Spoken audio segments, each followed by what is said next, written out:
Welcome in, everybody, to Betting Pros. It's time to place your bets. It is me, Joe Pisapia, and the Major League Baseball season is upon us. And what does that mean? It's time to look to the future, baby. We're going to talk to Craig Mish, MLB insider, the man at Sports Grid TV, and the man that follows the Marlins every single step they take. And of course, the Welsh is going to join me as well. Leading off live, by the way, begins on Fantasy Pros MLB Thursday opening day, and then every Monday through Friday, 12:30 Eastern, live there on the channel. If you haven't already, subscribe to Fantasy Pros MLB, because we're going to be the best in MLB betting, MLB fantasy, MLB everything, Welsh. It's going to be a hot time, and of course, opening day, we're wigging out because we have over 18,000 subs now on the channel because of you. We will be wearing amazing wigs on opening day. Craig Mish, you never need a wig. The hair always looks good. Mish, I also know you're a big fan of Curb Your Enthusiasm. I am. So I don't know how caught up you are right now. I am. But the other day, I was at my daughter's play, and someone hung their jacket over the back of a chair in front of me, and that's all I could think about the rest of the show. Are you ready for that to happen now for the rest of your life? I am very caught up. You know, I watched the first two live, and then I've been maxing the rest. I've been going to the app and watching, I think, either halfway when it's over or like the next day. But yes, I totally feel you. I think my jacket is on my other chair, by the way. Should I go get it, put it on my head or something? I feel like I'm missing out, by the way. Like, I've had people I'll tell explain me quickly. No, but I've had people tell me, like, I am Larry David. Like, my personality is, and the only bit I can recall recently, and it had me on the floor, was the "thank you for your service" bit, and it had me just dying and crying. Also and I feel like I need to digest a lot of Curb. I would say for the show in particular, look, they've had a lot of seasons. It's really funny when you go on the app on Max, it shows you like all the years. The first season was 2000. It was like 24 years ago. They all look like completely different. And we were like, me and my wife were like scrolling through all of the past seasons and like some were like, this season in particular, it's been an elite season. It has been very funny. A lot of really good, funny, laugh out loud jokes. It's been very solid. It's been one of the best ones, and I'm very sad that they're ending it because I feel like they're leaving on a high note. That's classic Larry David at the end of the day, so maybe not so weird after all. But Welsh, I'll explain to you a little jacket over the chair thing after the show. We're here to talk about baseball, and of course, if you haven't subscribed to Betting Pros, I don't know what you're waiting for. Do it right now. Download the Betting Pros app too, because again, the prop bet cheat sheet every single day for MLB is available. The prop bet analyzer every single day is available. We'll be using those tools on the MLB show, breaking down bets for you every single day. But today we're looking at the future. So we're going to go through some win totals, our favorite over-unders, get Craig's opinion on those. Maybe he has one for us as well. We're also going to talk about our favorite season-long props and, of course, the awards, which is why you come here, because Joey Futures never let you down on the awards. We have been rolling, Welsh, the last couple years. Getting all of these, maybe me. Maybe a little bit more me. But Corbin still, Carroll was my monster bet last year. Paid, but I didn't cash futures. Haven't been the best futures guy, but I'm turning that around this year. That's right. Corbin Carroll, Gunnar Henderson combo special on FanDuel last year was very pretty. Yeah. We love that one. So let's start here with our favorite overs and unders. Craig, my favorite over this year going into 2024 is the San Diego Padres. I look at this pitching staff. I know the fifth starter Brito looked pretty good this spring, but really you bring in Cease, Darvish's elbow's all cleaned up. Joe Musgrove, when he is right, he is elite. And then, of course, the acquisition of Michael King is nothing to sneeze at as well. This is a really good rotation. They still got plenty of offense there with Machado, with Tatis, with Xander Bogaerts. 85.5 is the number. I'm going over on that. I know the West is very competitive. Do you think the Padres, with that rotation, can be competitive and go over or under this 85.5? Yeah, I mean, look, there's a lot to unpack with all of the totals. You know, the first thing that I think that we all fall victim to is, and it's not that the Padres don't have a good rotation. It's just the notion of thinking like we'll even be talking about these pitchers in August and September. It's just, I can't believe what's going on in baseball with the amount of injuries every year that we have to endure and see so many different players there. As far as the talent is concerned, I mean, the key name that you mentioned with the Padres, Joe, for this to go over, in my opinion, has got to be Xander Bogaerts. You cannot give a player $300 million and now all of a sudden you move him to second base and then not get the production that you thought. Another player I think that is, maybe better than all of the other players you just mentioned on the Padres is actually Ha-Seong Kim. I think Ha-Seong Kim is a phenomenal player that is ready for a big breakout. As if he didn't have it already, I think that he could break out too. So I don't know that it would be my favorite one on the board, only because, again, the Dodgers are formidable. The Diamondbacks are formidable. I think the Giants will not be. I think that was just, throwing money around, which is great, and it makes the fans happy and maybe put some fans in the stands. I know that they've struggled with that the last couple of years. Rockies aren't going to be good, but I do see the Padres as a third place team. So I think that total is fair. It's not that I love it or hate it. I just think it's going to be right around that number that they gave out. Welsh, do you have a favorite over heading into the season of any of the win totals of teams? Yeah, I've actually got two. I'm going to do one little cheat You're such one. an overachiever. I know I am an overachiever, oh, but this is going to be a little homerism. But the minute the Diamondbacks signed Jordan Montgomery, I was like, let me go look at that win total again. And it was still sitting. You can sometimes get it at 82.5, at 83.5. I bet the Diamondbacks win total at 83.5 over. It's now moved up a full win. I know you could be like, ooh, Jordan Montgomery. But listen, Jordan Montgomery, that's a war player. They needed depth in that rotation. That was the biggest hole this team was facing, even though they just lost Paul Sewald.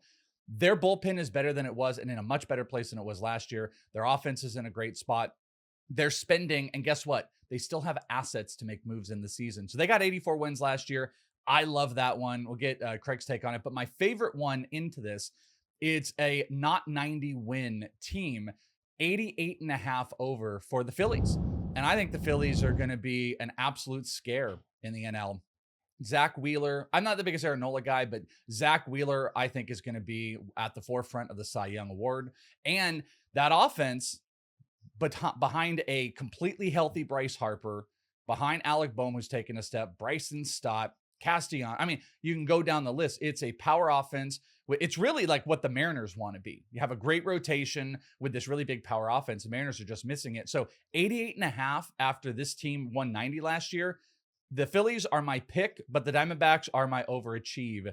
Craig, what do you think about both those? Yeah, I mean, in all the teams that we discussed, I think Arizona is the one probably with the most potential there. Because again, in analyzing all three of those overs, the Phillies are a little bit inflated at the number that they're already at, and nobody would be upset with the Phillies winning 87 games. True. The San Diego Padres at 84, 85 to me feels right around the number, and I think that you would have to ask significant questions in July and August as to whether or not they're fully committed to winning. I don't know that they would push their foot on the pedal. I think that they may just say, okay, let's see how we do. Arizona's all in.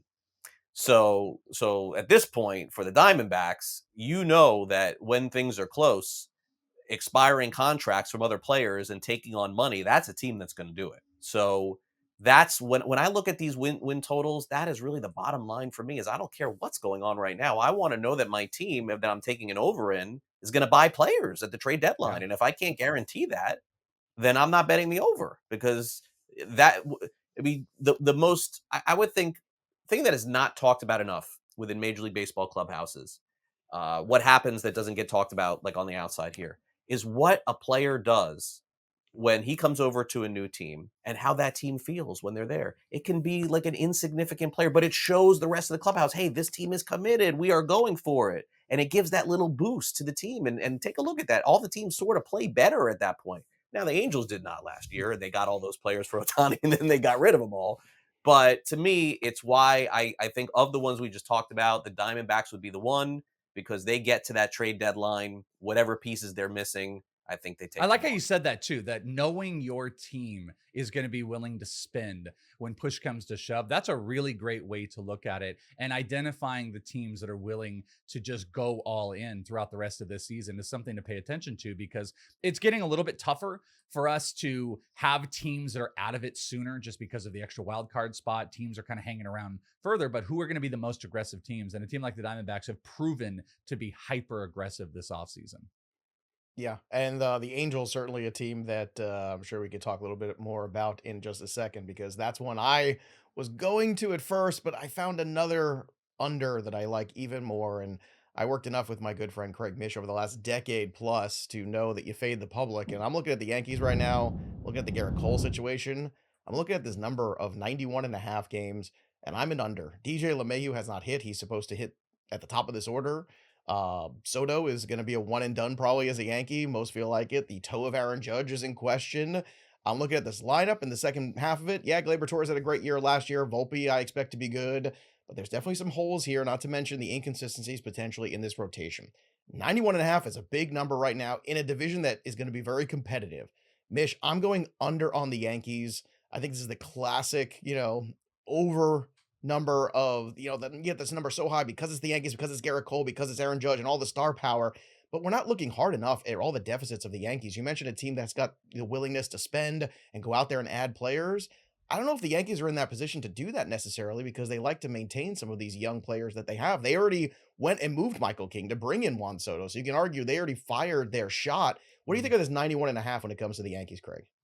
Yeah, I mean, every year with the Yankees, when you bet the over, you're betting on the pinstripes. It's a problem, and again, it's the most popular bet in sports books. They're always the most overinflated odds for every team. There's a few teams out there that are like this. It's the New York Yankees. It's Notre Dame. It's Alabama. It was the New England Patriots for a long time. And you just simply look at the jersey and the hat and think, oh, it's the Yankees. It is not the case this year. And I got to tell you, this team, the same talent, put the Tigers uniforms on them, put the Royals uniforms on them. And there's no possible way this total could be at 91. I mean, guys, listen, I'm not saying they should have signed Snell or Montgomery, okay? I'm fine with them not signing either because I think I know what their team's going to be. So I don't blame them, but they didn't do it. So what makes you think all of a sudden they're going to just reverse course midway through the season with Brian Cashman, who's been there for, I don't know how long, 30 years, 25 years? Just about almost as long as you and I have been together, which is a long time. It's a good team. It's not a great team. If they're not in it, are they trading Soto? Maybe. Like losing Cole is just a monster loss to start the season, and relying on Cortez and Rodon, and they both may be great, and this is baseball and it's sports and it's humans. It's hard to predict this stuff, but not a lot of innings from these guys over the last couple of years. The Yankees are not going to lose 100 games, okay, or 95. Let's not get it twisted. There's so much talent on that team that they'll be okay. But I am in agreement with you, Joe. I don't think this is a postseason team. I think Baltimore is. I think Tampa Bay will be. They go. What have they gone over? 7 in a row. Tampa every Bay year, and they're again on the board. They're going to do it again. They're going to do it again. They're also going to get that glut of pitchers that are coming off injury, like McClanahan might come back at the back end of the year. Maybe Jeffrey Springs looks like he's lined probably, up and they'll get Caminero at some point too. So they're basically adding pieces without taking pieces away. The key why I have Toronto ahead of the Yankees is what I would bet on is pressure. Like you see it in San Francisco. And I don't know if it's going to work, but there's a lot of pressure for the Giants to win. I mean, jobs are on the line. Guys, jobs are on the line in Toronto too. And so there's pressure, right? And I feel like that team is going to say, hey, this window is it's like close, like we got to go in. So I think Toronto's better than the Yankees also. I think the Yankees finished 4th. Can I ask you one quick thing, Craig? Because I'm curious about this. I don't disagree. Like Luis Eel and Clark Schmidt, like that looks like a back into the Royals rotation and not a Yankees rotation.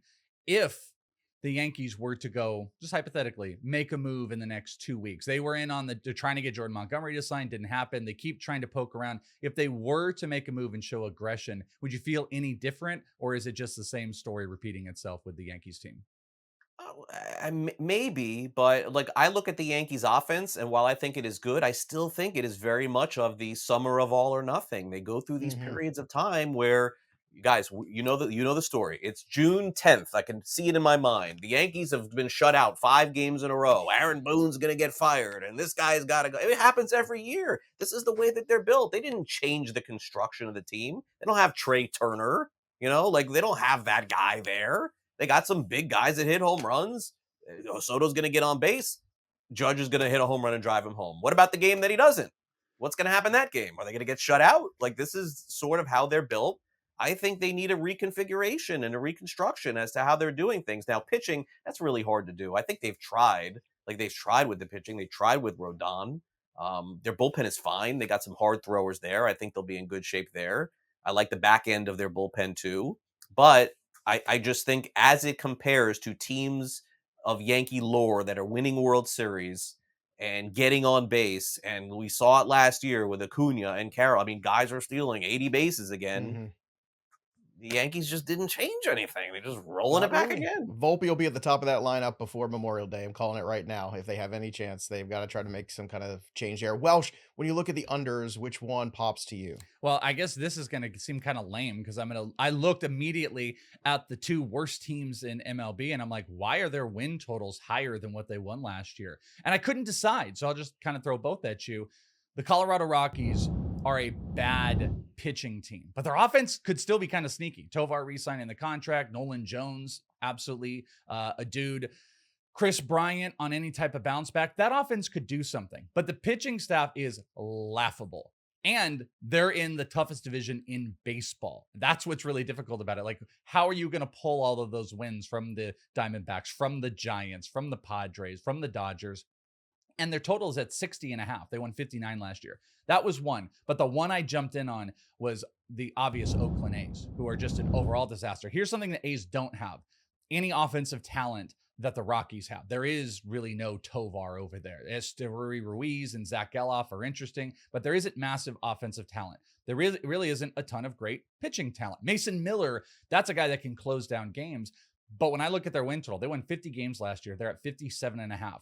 This team is just a ragtag group. Maybe they can pull some wins together. I don't see how either one of the A's or the Rockies are going to overtake their win totals, and their win totals are higher this year. So I would take the under on both, really. But I did pinpoint the A's as the team who are 7.5 games higher than their win total last year. I will take that under all day. I don't think they improved by 7 games this offseason, Welsh. I would agree with that statement. Mish, is there a team for you that stands out, either the over or under side, that you say, hey, look, I just feel very strongly about this team total being one way or the other? Right. So a couple of things. First of all, for doing this for 20, 30 years, I could tell you my philosophy on this stuff. And it's not that I don't agree with what you guys are saying, but I always stay away from the bottom. Sure. And I always stay away from the top because I just feel like every team is going to win 50 games. So what is really required at this point to get to 58 or 59? It's one hot streak in June or July, or maybe even in September. So I stay away from the bottom. And I also stay away from the top because what could happen at the top? The team clinches. They're not really playing hard at the end of September. And then all of a sudden, a team that has a win total of 101 wins 99. You're like, oh my gosh, but they were so great all year. They just didn't care the last week.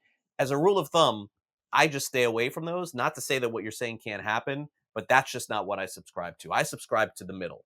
I'm always looking at the middle, the teams in the 70s, the low 80s. And I want to look at those teams, see what they did last year, see what they did this year, attack the free agency for them, and ask myself the question, how many players on this team did they sign to multi-year deals? And how many players at the end of the season could potentially be moved? Because everyone wants to bet an under and more, or an over, and more people are going to always bet the over than bet the under, where the value is always on the under in professional, college, all sports. It's more fun to bet an over, but you're going to win more money betting the under. And this year in particular, the one team that I looked at was the Los Angeles Angels. I mean, this is a team that won 73, 74 games, whatever it was last year. They had the highest guy in WAR in Major League Baseball, and he is not on the team. So what is the adjustment? 2 wins over the FanDuel Sportsbook? I don't think so. They did nothing in the offseason. They added one pitcher, I believe, Robert Stevenson, if I'm not mistaken. And I think he's hurt.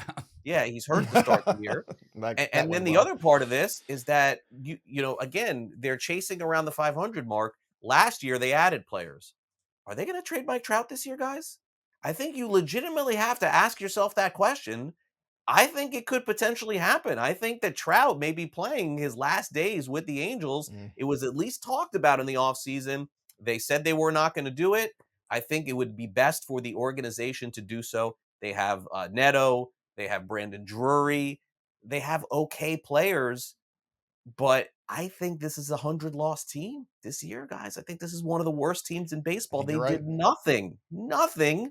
And again, extrapolating WAR positively or negatively to a team based on free agency and based on what happened the season ago, you take away Ohtani's WAR, you give Trout +1 or +2 more because he missed some. You got to do that because he missed a lot of the season. Yeah, but he misses every year. I don't know if we have to do that. Let's just do it for the sake of it. Let's just do it. You're a very kind man, Craig let's say he plays 140. This is not the Craig Mish I remember. So +2. Give him +2 in WAR. The Angels are going to lose a lot of games, guys, and I think it's time for them unfortunately for that family of owners, to take a hard look at that team and say it. And they don't have. And by the way, they trade guys away, guys. Who are they calling up? That No, that's because the other problem. The you Joe can make Adells that haven't argument to worked. me. Of Yeah. 100%, yes. And I think that was, Welsh knows this is all I said all summer long.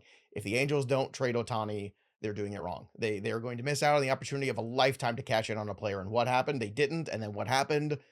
Disaster struck. I mean, it was just the worst case scenario for the Angels, and now they're going to live in that mistake for the next decade, and it's going to set them back for a decade. Let's take a look at our favorite season-long props or player futures. I've got one here. Matt Olson to lead the league in homers at plus 900. This is a phenomenal number for a guy who hit 50 home runs last year. To me, this makes a lot of sense. Welsh, you've got one with Oneil Cruz. I want you to throw that out there to Mish as well. I want to get his take on Olson to lead the league in home runs at plus 900 and your Cruz in the home run total vein, I believe. Yeah, I got another one we can throw out there, but it's not home runs. This is in the home run market. So mine's not as sexy as yours because you're getting big plus money because you're going for season leader. This is one I just feel staunch about, and it is Oneil Cruz home run total over 24.5. I think 3-4 unit bet that one. I'm probably going to bet it again. Yes, he could be the next Maikel Franco and be the best spring training player and completely disappear into the season. Here's what I feel confident about. The only way this does not hit is if he gets hurt and he's not playing games. That's it. If he's playing the games, this is going to hit. The Bat X projection, our friend Derek Carty, has it 25 homers in 130 games. Everyone is right around that marker. 7 homers in spring training. Just a good reminder of everybody of what the pure raw power is. I firmly believe he's hitting 30. There's another bet you can find on some books is the plus 30 home run marker. So over 24.5 Oneil Cruz is like my favorite season long. Just store your money away and wait till the end of the season bet. Yeah, I think this is very reminiscent, Welsh, to me, of this particular player. You can't do it with veterans in spring training because, generally speaking, it doesn't mean anything what they do. Yeah. But with younger players with some talent and some pedigree, boy, this reminds me a lot of when Trevor Story had that spring training a couple of years ago, several years ago. And everyone's like, Trevor Story, wow, this guy's great. And it's like, oh, he can't possibly. Yeah. He had 14 home runs in the spring. He can't possibly do this. And then the season started, and this guy just kept going all throughout the season.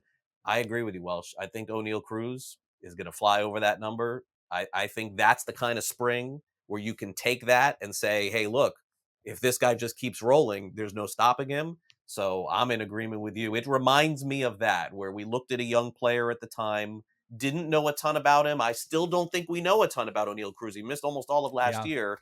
This could truly be the breakout. It seems like he's figured some things out. Let's get to the awards here for American League MVP. Welsh and I are in lockstep. Now, Julio was my guy last year, just to remind everybody. And if Ohtani got traded, I'm telling you, I would have been right. But Julio, I'm back in. I'm doubling down here, Craig Mish. Plus 1,000. Welsh is on board. Yep. And we're also together, too, on the chalk that's Acuna plus 525. That's a consensus you'll find over at BettingPros right now. Ohtani was the guy I was going for until this stuff started to pop with the whole gambling situation. I keep saying, and I've always said this, they're media wars, they're narrative awards. I feel like there's too many old school baseball writers who have a vote that any cloud of suspicion with the gambling thing, people are going to hold that against him no matter he's innocent, guilty, or investigation still going on, innocent until proven guilty for whatever involvement he might have had. Do you think that I'm overreacting, Welsh, or do you think that's no? That I actually hate to agree with you on this. Not that I don't like to agree with you, but like that kind of pushed me off. You remember we were doing shows in January. I was saying, listen, I think Ohtani could have been the sneaky MVP. How could he do it when there's Freeman and Betts, all the best players on the same team? If Ohtani comes in and changes the dynamic of this team, his RBI numbers. He does it by hitting 55 home runs. Of course he does. He's capable of doing. The other two aren't. And stealing 20 plus bases and being a fully focused offensive player. I think he could take the Dodgers to the next step, which would have put him in unanimous MVP.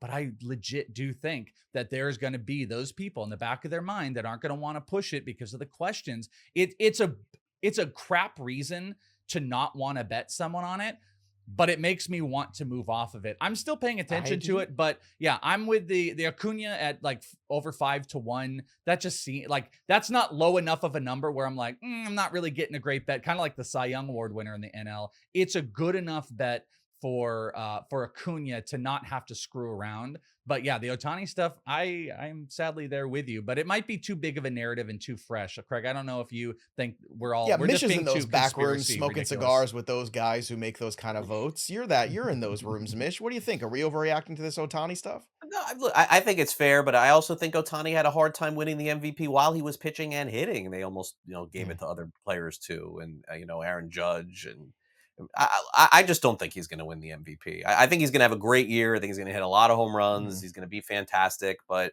you take the pitching out of it. And by the way, how does anybody win the MVP when this guy pitches and hits? I'm sorry, he's the MVP for me every single year. Right. But now that he's not doing it this year, I think that there's some sort of lag on giving the MVP to the same guy over and over again, and they sort of find a way to give it to somebody else. Whether or not this will affect him, I'm not really sure, but I would not pick him to win the MVP. We also have our AL Cy Youngs coming from the same team, but two different guys. Welsh, of course, is on that George Kirby train at plus 1,300. I'm on Castillo at plus 1,000. We're both on Spencer Strider. It's really Strider or bust, but you're still getting a really good number at plus 425. Though Wheeler, I think, is interesting at 8-1. I just pointing that out. It's a big gap between 1 and 2 in the NL Cy Young betting market. You're getting just bigger odds. Just jumping over to Wheeler. I mean, I personally think, Philly's going to win a bunch of games. Big strikeout numbers. I don't hate that one, but Strider's like, there's no chance I don't not bet Strider. And then if I'm going to bet Wheeler, just a little bit less. That's the hedge. Sure. Yeah, it's hedging. Exactly. Mish, what do you think about these names here? Strider, Castillo, Kirby, even Wheeler. Do you think these guys are the ones we should be targeting, or is there somebody else really sticks out to you? Yeah, in the NL, Strider is like in that sort of elite tier from, the Verlanders, Johan Santanas, Pedro Martinez is like going into the season. He is really like kind of by himself, I think, going into the year with his potential. With the AL, I like your guys' choices, and I do think, look, Seattle has a great pitching staff, but I'm shooting a little bit deeper.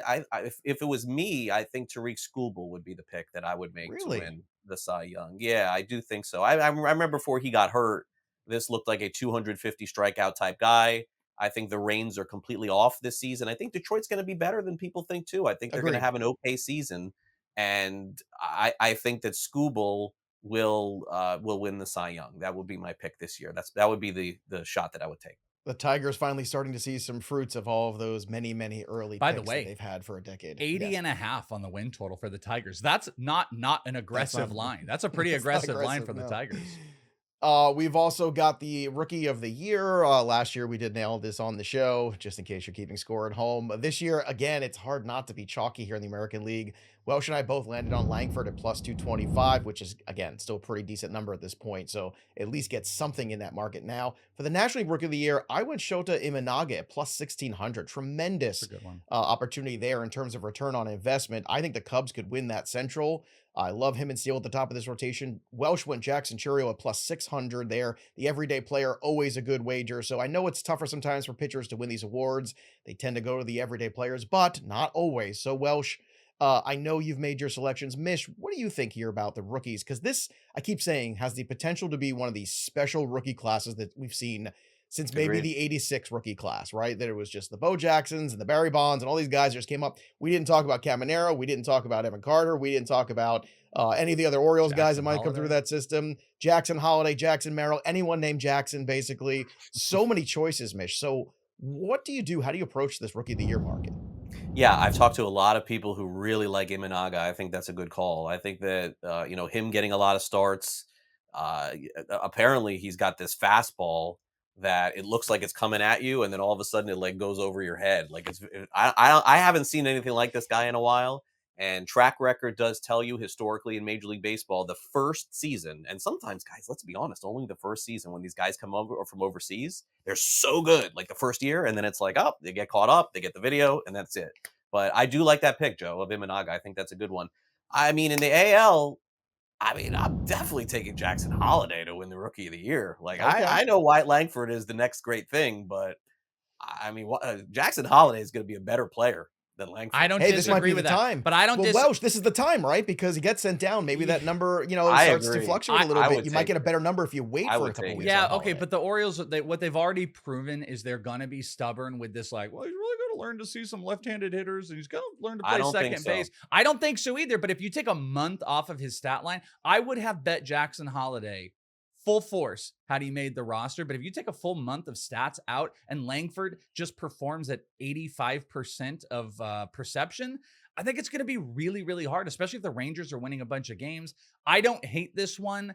I just think it's a race that's going to be difficult for Holiday to catch up. It's always a race at the finish. You know, I mean, how bad was Gunnar Henderson last year for the first 3 months of that season? Right. Yeah, but Josh Young then all he did was rake. And there was no one I understand else. Josh Young got hurt and also didn't come back and play well. So you put all those two things together, but also it's usually the rookie of the year is the guy that lasts at the very end, that gets hot at the end, is in your memory. So if Imanaga is making important starts for the Cubs, I feel like that's something to pay attention to. And if Holiday is coming up here and is as advertised for the Orioles here in the second half, or even before that, he could challenge. I think this is another one where the hedge is there, like your Wheeler hedge. I think the Langford Holiday hedge makes a lot of sense. All right, let's get to what you're here for, our picks for AL, NL, and World Series, and then we'll get Craig Mish on his way to break more news, because that's all he does. Of course, on X, follow him at Craig Mish. So I've got the Seattle Mariners winning the American League, plus 900. I love the pitching staff. I love the depth. I think they're one bat away. I don't know if that bat is Eloy Jimenez or Pete Alonso or somebody like that. But to me, you drop one more bat in that lineup, and all of a sudden, Seattle becomes really good. And I think it's those teams with the depth of pitching. Welsh is going back to the Texas Rangers to go back and do it again. In the National League, I've got the Phillies at plus 800. Maybe for once, they don't get off to a wretched start. Just one time in the last 3 years. Please, can you just be decent for April and May? Plus 800, a really good number. You are back, Welsh, on the Atlanta Braves at plus 240. Ho hum, Atlanta Braves. That's no fun, but again, it makes a lot of sense with Strider, especially if Sale is good. Yeah. Especially if Sale is going to pitch the way he has in spring. I've got Seattle winning it all at 20-1 and the Atlanta Braves on Welsh's side at plus 450. So Welsh, those are your takes there. Again, to me, it's about the Seattle pitching staff, and I'm kind of where you are. I think that 1-2 punch of Nola and Wheeler is enough. I think the Phillies know their window is now. They will make any move they need to. What do you think here about Atlanta and Texas? A little chalky, but still hard to argue with the talent there. Yeah, and I think there's just a balance of like, okay, do I want to be cute and fun and get my, put lots of futures in and go deep? Like, I'm not trying to say like your Mariner one. I love the Mariner one. I think that's great. But like, I think the Atlanta Braves have the best offense in baseball, and they're willing to make some moves. The Texas Rangers, not only did they just get there, they added 2 great pieces into their offense. And what's something they love to do? Their favorite thing is acquiring pieces at the trade deadline. So that's another team that's going to be willing to make those moves. And they're going to get DeGrom, and they're going to get Scherzer. Scherzer's going to be back before DeGrom. You're getting both those guys on the back half of the year. Yeah, I think what could go wrong? Yeah, well, I mean, there's a million things that could easily go wrong. This was a great show until we said they're going to get DeGrom back. Well, they're going to get Scherzer back. I said this the other day. I was at Rangers camp. Well, they will get Scherzer. DeGrom was throwing to a guy in the middle of the field, like 20 feet, and Scherzer was just launched on the whole field. DeGrom was not comfortable still throwing. So maybe they don't get DeGrom back, but they're going to get Scherzer back. And guess what? They'll go and talk in the trade market. I'm going to go with the Texas Rangers. And I feel and the okay Braves about to win that. it all. The Braves. Mish, what do you think about these picks here? The teams that we've put in the mix, the Rangers, the Braves, Philly, and Seattle. It's the Seattle one I keep harping on because, again, if I think we both think that the Cy Young's coming from there. We both said Julio.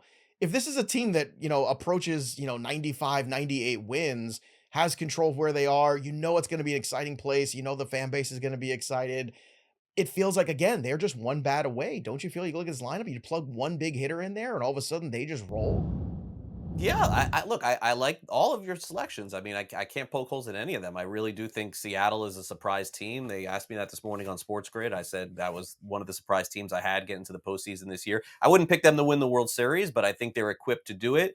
I just don't think you can look at any team as it's constructed from a pitching perspective right now and just make that assumption that those are going to be the guys at the end of the year. So I just can't do that. I can't go there. But to start the season, I think it's reasonable. Texas, to me, I probably wouldn't take them to win the World Series only because I am a little disappointed. I know Langford is there, but how do you win the World Series and really not get more guys?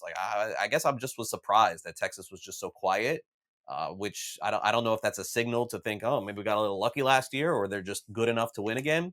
So the Braves again will be my pick to win the National League. I do think that anybody that has to go through that park in Philadelphia and try and win, my gosh, I was there last year for the playoffs. Crazy place. I mean, it is a formidable place. So Phillies would be close for me, but I will take the Braves yet again because I think they've learned their lesson the last couple of years, being sort of quiet at the end of the year, not doing much. I think it cost them. I think you see Alex Anthopoulos flip the script this year. I think the Braves get very aggressive and get even more players and assets, pitching and everything else. And in the American League, I'm going to take the Orioles. I'm going to take the Orioles. I think Burns, counting on one guy's a little dangerous, but historically speaking, he's pretty consistent with making his 25, 30 starts. Grayson Rodriguez, I think, could take the next step. And a team that their window, you talk about a window being now. Is there any other team in baseball where their team is not just now? It's like really now. Like this is it for the Orioles. So I got Orioles Braves in the World Series. There you go. Philly, definitely a tough place to play. Tough in any sport at any time. I spent a lot of my youth there, went to college there, lived there for a couple years after. I'm going to WrestleMania there in just a couple weeks, 2 nights in a row. Let me tell you, no better wrestling crowd than Philadelphia. And no better guest than Craig Mish, everybody. Follow him on X at Craig Mish. Check him out on Sports Grid TV every single day. Talking everything wagering related. Welsh, I'll see you opening day, my friend, tomorrow. Fantasy Bros MLB. Don't forget to subscribe to the channel and join us live for leading off 12:30 Eastern, Monday through Friday, every single day throughout the entire season. That'll do it for us. But the story of the game goes on. For Craig Mish and the Welsh, I'm Joey P. We'll see you next time, kids.